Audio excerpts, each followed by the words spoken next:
Okay na to. Okay. Ayos na.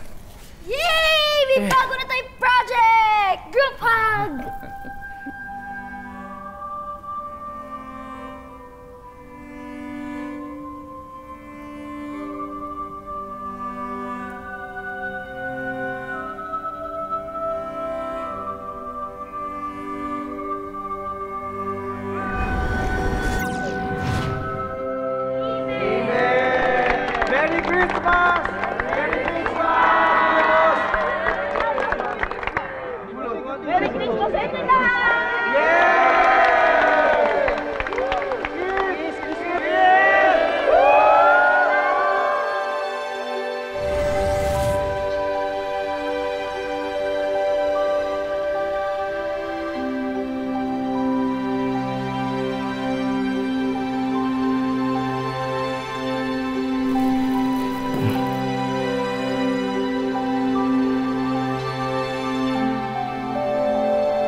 Excuse me.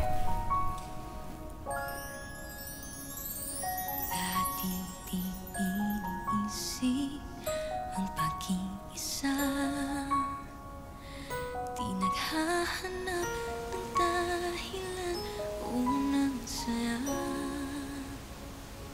Dati sanay na mawala man ikaw, di inakala matatagpuan ko ay ikaw. Nung ginawa ko yun, sa memory ni Catherine, hinalikan din siya tapos nag-smile. Hala, hindi niyo po dapat basta-basta ginagaya yung mga nasa memories. Lalong-lalo na po yung kiss. Hindi po basta-basta nagkikiss. Bakit? Yung mga taong nagli-lips to lips lang po, yung mga mag-asawa o kaya yung mga taong love na love talaga nila yung isa't isa.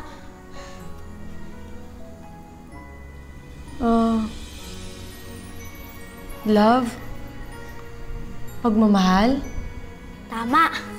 Yan po ang love. Pero paano mo malalaman kung love mo yung isang tao? Paano nga po ba? Hindi ko rin po alam eh.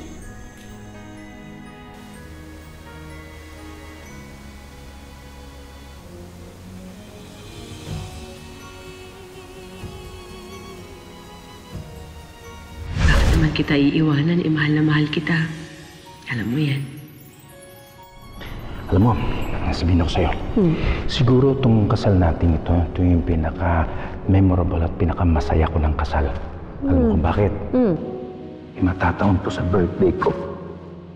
Ibig sabihin nun, ang feeling ko, parang yung napanganak ako, parang talagang nakadestino na ikaw lang talaga ang mamahalin ko hanggang kamatayan.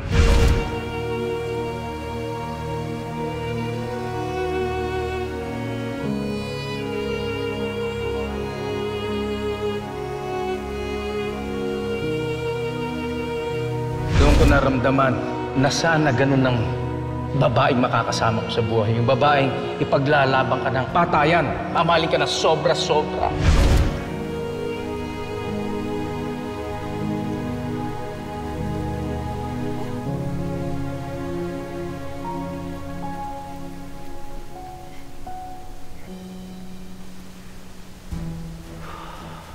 Carlos? Venus, ano ginagawa mo rito? I came to check on you. Okay ka na ba? How are you feeling? Huwag ka na lapit sa akin. Huwag ka na lapit.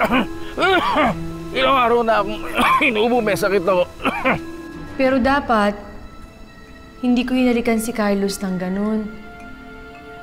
Hindi naman po siya siguro magagalit. Pero siguro nagulat lang. Basta't mag-sorry na lang po kayo kay Daddy.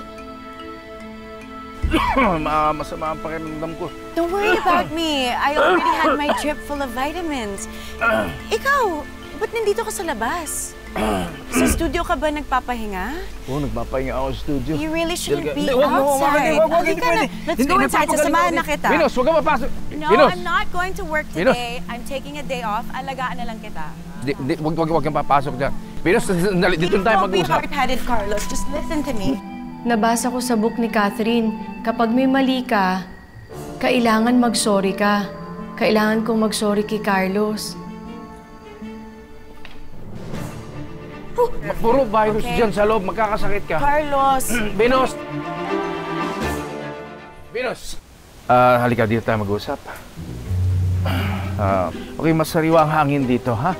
So dito lang tayo mag-uusap. Halika, dito tayo mag-uusap. Magkakasakit ka dyan. Mahawa ka. Lahat ng inubo ko nandiyan dyan, ha?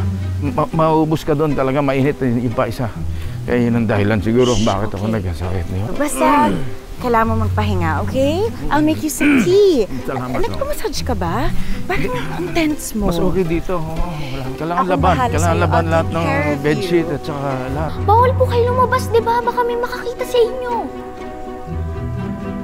Oo nga pala. I bet you haven't eaten all day, no? Knowing you. Oo nga, dito na lang tayo. Dito na lang Mas na okay dito. dito. Okay. Ang bintana rito. So, I'll take care of everything. Nothing to worry about. Akong bahala. Marites, kailangan ko ng extra virgin olive oil, yellow onion, celery, tomato paste, and carrots. Tamang-tama, may nakachop na. Ay, hindi po ito pwede. Pang-sopas ko po ito. Why don't you just sit down? You need to rest. Akong bahala dito. Sige, dito muna ako. Excuse me. Yeah. Sige. Forget about your soup. Kasi gagawa ako ng minestrone soup for Carlos. Mine? Ay, ano ka, live selling? Hindi ako natatawa sa corny jokes mo. Tulungan mo na lang ako. Ay, nasaan ang pasta nyo? Kailangan ko ng elbow pasta or shell pasta. Oh, and don't forget to chop all of those gulay, okay? Kailangan ko rin yan. Where's your oregano and thyme? Hello? I don't have all day. Ito na po, ito na po.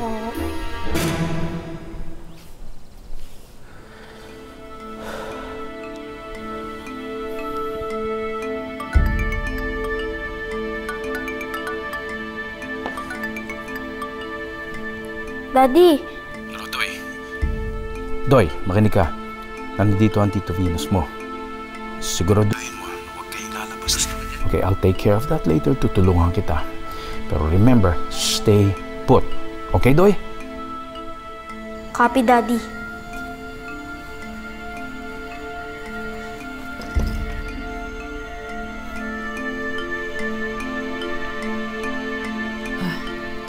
Ano to?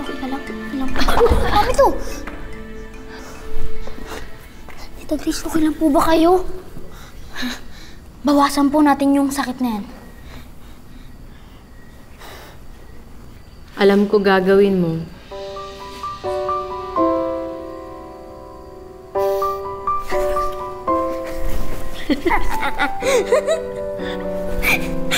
Huwag kang gagalaw.